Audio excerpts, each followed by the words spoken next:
Amigas y amigos, bienvenidos una vez más a su podcast Decisiones que Cuentan. Te saluda tu amigo y servidor Egbert Weatherborn, contento de estar contigo una vez más para hablar, discutir, aprender, soñar sobre el maravilloso, esa palabra se me enreda, maravilloso, ya van 2 veces que se me enreda, maravilloso mundo del emprendimiento. Aquí una vez más, por la plataforma de Movida Hispana, trayéndote información de mucha utilidad. Y como ustedes lo pidieron, hoy tenemos la segunda parte del programa La Psicología de la Mentira. Con alguien que ya es parte, ya no es el invitado, es parte de la casa.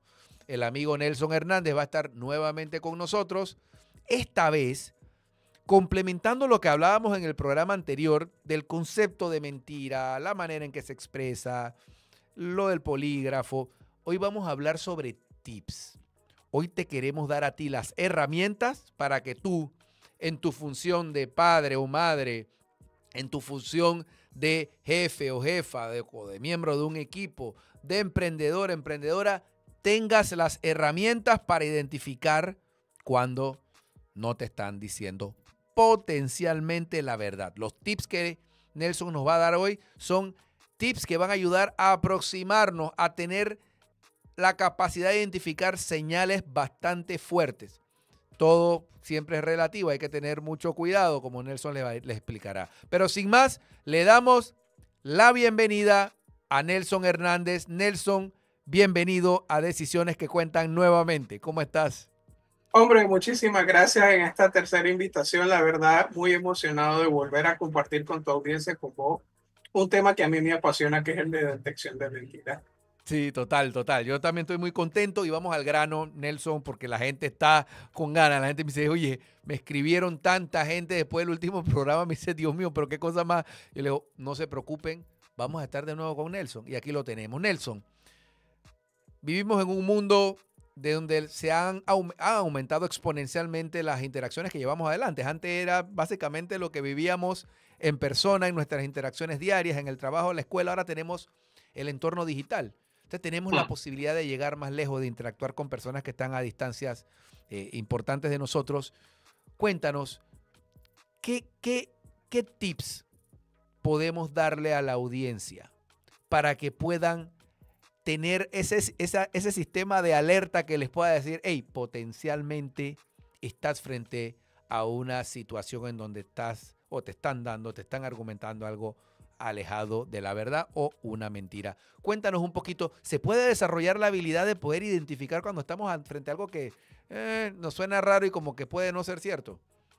Claro, hombre, hay unos tips muy sencillos. Hoy vamos a ver unos par de tips del FBI y de la CIA, súper sencillo. Mira, el primer tips más divertido, y esto a la gente le va a dar mucha risa, es que en el programa anterior te decía que la mentira es una historia. Como historia tiene cronología y la gente se aprende la mentira de principio a fin. Pero vos querés sacarlo de casilla totalmente, desbalancearlo, decirle que te cuente la misma historia al revés, o sea, del final hacia el principio. Si la persona miente, van a haber lagunas temporales que él no va a poder repetir en orden. ¿Por qué? Porque como él solo se aprendió la mentira en una sola dirección, no la puede repetir al revés. ¿Ok? Wow. Y ahí, y en esos vacíos, en esas lagunas de secuencia, ahí ya lo agarraste en la mentira. Ese es el primer tips. El segundo tips para nuestra audiencia, súper sencillísimo, es que cuando estemos en una conversación, usted tiene que tener una escucha activa. Y si la persona dice, bueno, es que el día de ayer yo llegué a las 8 de la noche cansado del trabajo y me puse a ver televisión. La técnica es repetirle las últimas 3 palabras a las 8 de la noche. Sí, es que había un trabajo muy pesado, era cierre de mes. Había un cierre de mes. Sí, o sea, si la persona te está diciendo la verdad, él va a poder continuar la historia. Pero cuando vos le estás repitiendo las últimas 3 palabras, primero le estás dando a entender que lo estás escuchando, que hay una conexión empática. Y segundo, si es una mentira, vas a verlo comenzar a sudar en la frente casi que instantáneamente, lo vas a ver balbucear. ¿Por qué? porque no es capaz de continuar una historia. Yo en el programa pasado dije que para mantener una mentira central tenías que inventarte 20 más. Y eso de repetir las últimas tres palabras que la otra persona dijo, te da pie a mantener el diálogo o para inmediatamente darte cuenta que hay cosas que no son congruentes. ¿Ok? Tercer tips es algo que se llama etiquetado o label. ¿Qué significa? Bueno, es que ayer fuimos a ver el partido de las grandes ligas y vieras qué tremendo juego. Sonó muy interesante ese juego. O sea, ¿qué es etiquetar? No te voy a decir, tú suenas interesante, yo pienso que, yo creo que no, sino él sonó interesante, parece divertido, me llama la atención. Esas aperturas, esos etiquetados sobre lo que te está diciendo la persona en su actividad, le da pie a que la persona siga hablando. Si la persona se queda callada, ya, lo agarraste en una alerta roja que te invita a explorar más si la persona te está diciendo la verdad o no. Fíjate qué Ajá. tips tan sencillos te acabo de decir en menos de 5 minutos. Sí, total, total. Estoy fascinado pensando en cómo he visto eso, de hecho, antes, en otras instancias gente lo ha escuchado, incluso en películas, pero muy, muy interesante. Ahora, yo creo que uno tiene que tener cuidado, Nelson, y tú creo que has sido muy claro en cuando uno va a señalar a alguien como mentiroso. Sobre todo si no eres Correcto. una autoridad de instrucción sumarial o eres alguien que está dedicado a investigar los delitos, sino en un día a día. En cuanto a interacciones profesionales, si yo logro identificar la mentira, ¿existe alguna manera de que debo comunicarle a mi contraparte de que en efecto me he dado cuenta que es una mentira? Y cómo uno puede hacer para que dentro de un escenario de mentiras, yo me imagino que dependiendo de no es lo mismo que estés hablando con tu hijo, que tú seas vicepresidente en una empresa y estés hablando con un subgerente, pero pensando en un entorno, perdón, profesional, ¿cuál es la manera en que tú recomiendas en que uno pueda abordar cuando tienes una situación donde pareciese de manera inequívoca de que estás frente a alguien que te está mintiendo? Bueno, documentarlo, porque siempre va a haber una controversia cuando es mi palabra contra la tuya. Y se necesita documentar esa situación sí o sí. O sea, en este preciso instante, fulanito de tal, durante la entrevista de trabajo, yo le hice las siguientes preguntas cuyas respuestas fueron. Esto me llevó a preguntar adicionalmente, dado que esta situación me generó una duda muy importante. Y en temas de recursos humanos, en temas laborales, para que tengas una idea y una estadística, una de cada tres personas miente en su entrevista de trabajo o en su hoja de vida. Y te voy a poner un ejemplo bien sencillo. ¿Usted habla inglés? Sí, cómo no. ¿Lo escribe? ¿Lo entiende? ¿Lo habla? Sí, al 100% que sí. Yo te cambio la entrevista a inglés inmediatamente. De hecho, a mí me lo hicieron una vez en una entrevista y yo dije que sí, yo hablaba inglés, me cambiaron la entrevista a inglés y yo pude sostener la entrevista sin ningún problema. Y eso inmediatamente, si la persona no habla inglés, ya ahí te descubriste la verdad, porque la mentira no tiene patas largas. Entonces, ¿qué sucede? Es tema de documentarlo. Algunas personas, yo he visto CEOs que te dicen abiertamente, esta reunión está siendo grabada. ¿Acepta usted esta condición? Ahí te dan la libertad de decir sí o no. La mayoría de las personas te dice sí, porque no espera una situación confrontativa. Pero también viene la sagacidad del entrevistador, del CEO, del jefe de área, del jefe del departamento, donde tiene que saber preguntar, porque aquí viene una parte interesante, Edgar. No existen malas respuestas, sino malas preguntas. Y es Okay. aquí donde a nuestros invitados yo los invito también que a explorar el tema del coaching, que es el arte de hacer preguntas. Porque la misma persona se va a ir metiendo en un pantano cuando se dé cuenta que no puede responder. Wow, muy interesante este tip que le estás dando a los jefes de recursos humanos que hoy día bueno, y siempre han sido quienes les toca interactuar con el recurso humano, perdón, valga la redundancia, en las empresas.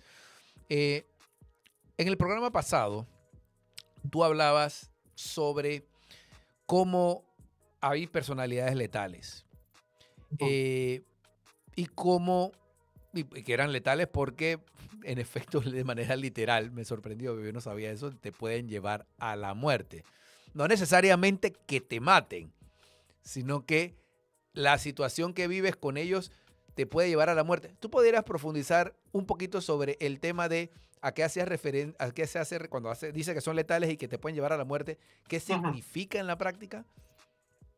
Ok, a la gente que puede considerarse literalmente a la muerte, te pueden orillar a una situación donde la misma persona decide quitarse la vida porque no encuentra una salida viable para poder sostener esa relación con una personalidad letal como un psicópata o un narcisista. Te puede llegar a la muerte porque te puede matar el alma, te puede quitar tu autoestima también. O sea, no necesariamente es literalmente quitarte la vida, pero sí te puede quitar las ganas de vivir, las ganas de defender tu autoestima. Un narcisista, por ejemplo, se va a encargar de orillarte a tal punto y hacerte creer que él es el sol y vos sos la luna que gira alrededor de él. Y hay gente que incluso, parejas que han sobrevivido a un narcisista, tienen que tomar terapia porque posteriormente no son capaces ni siquiera de tomar una decisión porque llegaron a un nivel de inseguridad tal que no pueden vivir sin la validación de alguien. Entonces tienen que tomar una terapia para volver a nacer, vamos a decirlo así. Por eso se llaman sobrevivientes de personalidades letales. Wow. ¿Ok? Y esto es importantísimo conocerlo. De hecho, el ex agente del FBI, Joe Navarro, en Estados Unidos, tiene un magnífico libro en inglés que se llama Lethal Personality. Y Joe Navarro en ese libro incluso él te regala un cuestionario muy completo que él hizo en el FBI para detectar si tu pareja es narcisista, psicópata, borderline, paranoico. Y en el libro que se llama Personalidades Letales, en español lo pueden encontrar incluso en Amazon. En inglés es una belleza de libro y le abre los ojos a muchas personas. E incluso yo conozco casos bien documentados que gracias a ese libro buscaron ayuda para alejarse de la persona y tener una terapia para volver a vivir. Interesante. Si tú tienes, sí, está el libro, sería Dangerous Personalities. Exacto, ese mismo. Sí, ahí lo estamos mostrando en el perfil para todos los que lo quieran comprar. Aquí lo tienen a mi derecha. Mira, Nelson, hay un concepto que he escuchado mucho, el tema del gaslighting. Y lo he leído asociado a los y las narcisistas. Tengo dos preguntas. La primera, ¿existe alguna estadística que te diga si hay más narcisistas hombres que mujeres? ¿Existe esa incidencia, esa recurrencia en ese tipo de personalidad más en hombres y mujeres? Y dos, ¿qué es el gaslighting y cuáles son sus características principales? Si nos puedes ilustrar un poco. Bueno, estadísticamente, en todas las personalidades, psicópata, narcisista, borderline, paranoico, estadísticamente, mayoritariamente son hombres. Wow. ¿Por qué? ¿Sabes por qué? Porque es un tema de poder, es un tema de control. Ok. Mayoritariamente son los hombres. Ahora, te quiero aclarar algo. Las mujeres que tienen este tipo de personalidad son más letales que los hombres, porque las mujeres generalmente en la parte de psicopatía, por ejemplo, son sádicas. El hombre no, el hombre es más físico, ataca de forma más física. Las mujeres son más pensantes y son más sádicas y van a fuego lento, piensan lo que van a hacer. Ahí hay una diferencia bien importante. Y lo que es el gaslighting, el gaslighting te lo resumo de esta manera. Es una acción que hace que la víctima dude de lo que dice, lo que piensa o lo que hace, llevándola a un punto de invalidarla psicológica, social o físicamente en privado o en lo social. Interesante. O sea, te lleva a dudar de una manera tal. No, o sea, es que tú piensas que yo te empujé, pero no, yo no te empujé, tú te caíste. Eso lo ves mucho, por ejemplo, en maltratadores. Eh, y la persona puede dudar, no es que yo no te grité, es que de repente te hablé fuerte. No, es que tú me hiciste hacer esto. Y eso se ve muchísimo en maltratadores en la violencia de género. Wow, wow, wow, wow, wow.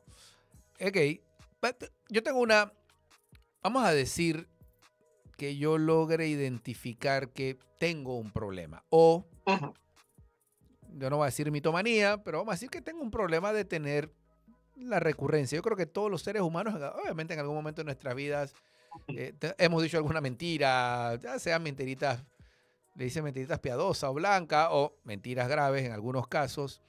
Si yo tengo un problema, si yo tengo algo, una conducta que está afectándome, yo trabajo en una empresa y me identificaron y me dieron una alerta. Estoy en un puesto importante y la mentira no puede ser algo que sea una cualidad o una característica. ¿Cómo busco ayuda? ¿Qué tú recomendarías a alguien que dice, tengo un problema con la mentira? Puede que asociado o no a una de estas 4 personalidades, el borderline, psicópata, el narcisista o sociópata, no me acuerdo cuál es el cuarto. ¿Qué debe hacer la persona si quiere, necesita ayuda? ¿Esto, psicólogo, cómo recomiendas que se maneje? Ok, bueno, primero te voy a romper un pequeño mito. Las mentiras no tienen color, tamaño o forma. Mentira es mentira. Que la gente, ¿por qué le dicen? No, es que esta es una mentirita blanca. Eso es para tratar de callar a su propio conciencia. Claro. ¿Sí? Pero mentira es mentira. ¿Sí? Ok. Ahora, con respecto a las personalidades. Mira, lo que es las 4 personalidades letales que ya hablamos, como no son enfermedades, lastimosamente no tienen cura. ¿Ok? Y por lo regular, sobre todo el psicópata y el narcisista, no reconoce que lo es. Eso lo tienen que reconocer la gente que está a su entorno y por lo que hace. No, no se pueden ver físicamente, no se reconocen físicamente, ¿ok?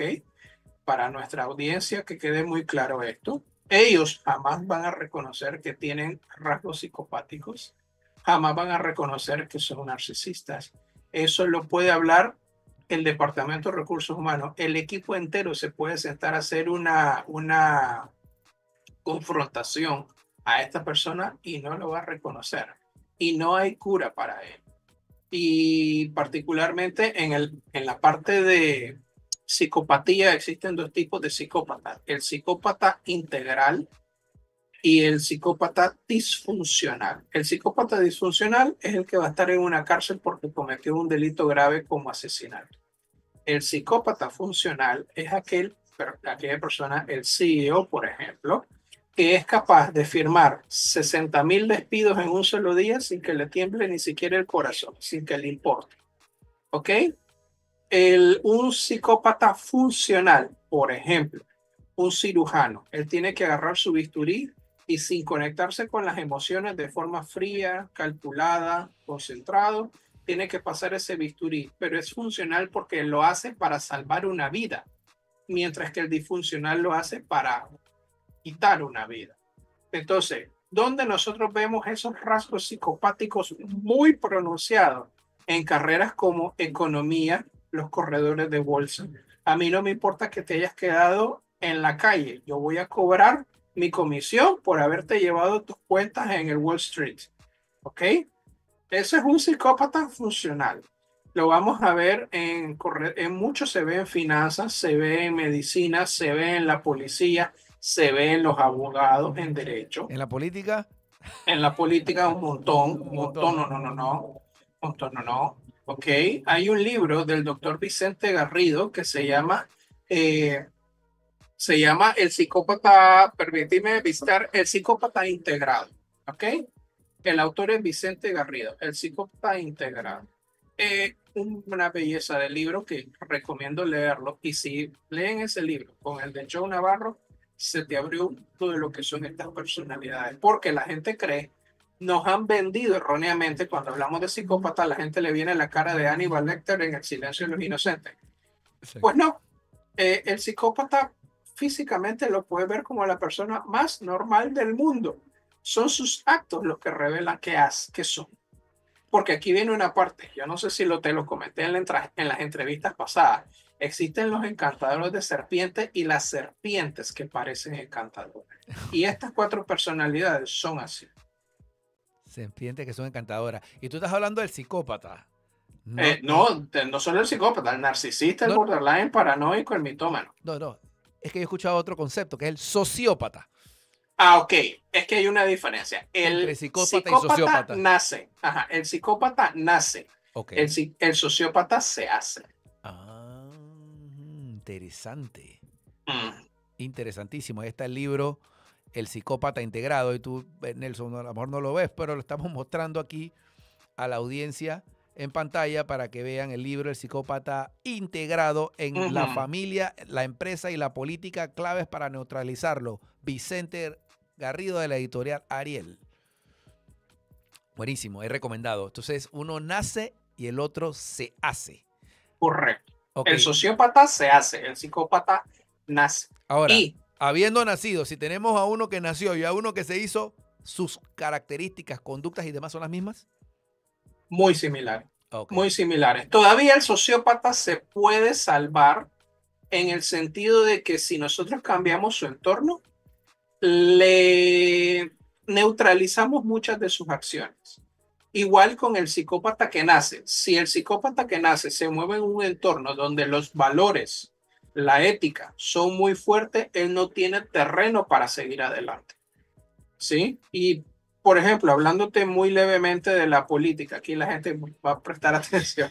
Ok, generalmente los candidatos políticos que llegan a puestos clave son votados porque son el reflejo de los valores de sus seguidores. exacto. Entonces, si el político es bueno, los valores de sus seguidores son buenos. Si el político es malo, los valores de sus seguidores suelen ser malos. Y como hay una relación emocional simbiótica de valores, yo te acepto, yo te voto, yo te apoyo. Y fue acá. Nos encontramos con escaches mundiales que, bueno, pues no, para no poner el problema en tu programa, no vamos a decir nombres, pero nos Exacto. encontramos en escaches globales que hoy tienen al mundo saltando en un pie. Total, total. Oye, qué fascinante este tema. La verdad que te escucho, estoy reflexionando, ¿no? Estoy reflexionando y es como un pareo. Estoy atando circunstancias vividas en el pasado, interacciones con personas y la verdad que sí, es un fenómeno muy interesante. Y yo creo que los tips que has dado van a ser de mucha utilidad para nuestra audiencia, ya sea en el entorno empresarial, al final tú estás con un cliente y ojo, hay una realidad también, y esto Nelson, antes de terminar este programa, quería entender si es que tiene alguna incidencia o no.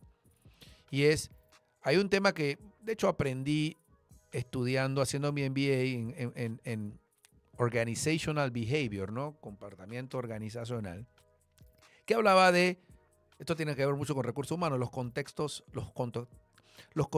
culturales altos y los contextos culturales bajos. Y hablaba de cómo en los trabajos, en los contextos culturales altos, países como los nuestros, que me miró, que le caigo mal, que es mucho el tema físico. Y los países de un contexto cultural más bajo es diferente. Si dividimos el mundo de esa manera, encontramos una mayor o menor incidencia de personas que dicen mentiras o que sufren de alguna de las patologías asociadas en un país o en regiones de contexto cultural alto con lo cultural bajo, o el tema cultural no tiene absolutamente nada que ver. Porque te digo, sabes que en Panamá que me invitan a una fiesta y decimos, ah, sí, sí, yo voy, y no llegas nunca. Mm. Y eso está normalizado, por decir algo bien banal y superficial, pero cuéntame un poco si tú en tu experiencia ves alguna diferencia. Te sorprendería si te digo que mi respuesta es no. No, a ver, influye en lo cultural, definitivamente sí, pero que hay una diferencia. Que eso haga que en una nación o en una región haya más índices de mentira, ah, delincuencia o actos éticamente o moralmente cuestionables versus otra región, no.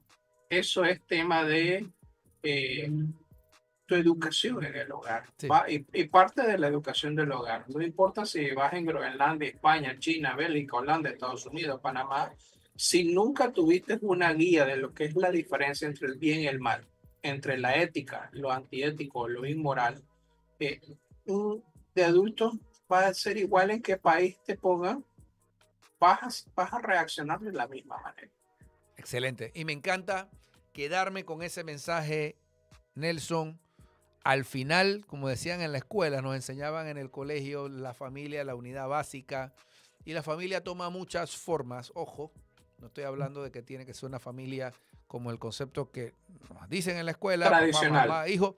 Pero ese núcleo cerrado, inmediato, es clave en la formación de muchos de nuestros valores y que en el futuro estos que hoy día son niños, niñas, sean hombres y mujeres de bien y que se desenvuelvan, digamos, dentro de un marco ético, digamos, ideal o dentro de esos valores que están alineados con lo correcto en la sociedad en la que viven. Correcto, y te voy a poner un ejemplo. Nosotros el mundo tiene casos de gente, niños que han salido de barrios violentos, marginados y son profesionales de éxito con ética y valores. Y también tenemos profesionales que hoy están arrestados por robo, de falco, de fraude y demás, y que vinieron de las cunas más altas de la sociedad, ¿verdad?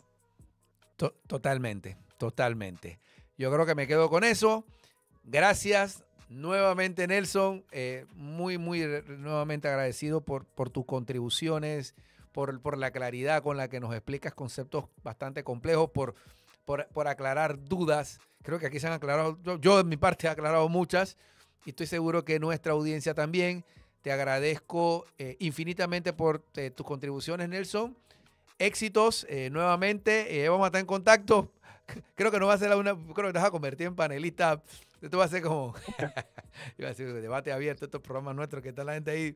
La verdad que creo que al final muchos de los temas que hemos discutido contigo son temas que, aunque no técnicamente o de manera directa, hablamos del emprendimiento, del marketing, que también podemos hablarlo porque tú eres un experto del marketing, son importantes para poder que tengamos la solidez, el desarrollo de habilidades necesarias para poder desenvolvernos de la manera más efectiva posible dentro pues del mundo de los negocios, el mundo familiar y demás. Así que, Nelson, gracias, éxitos y a nuestra audiencia, como siempre les digo, atrévete a crear tu propia suerte. Nos vemos.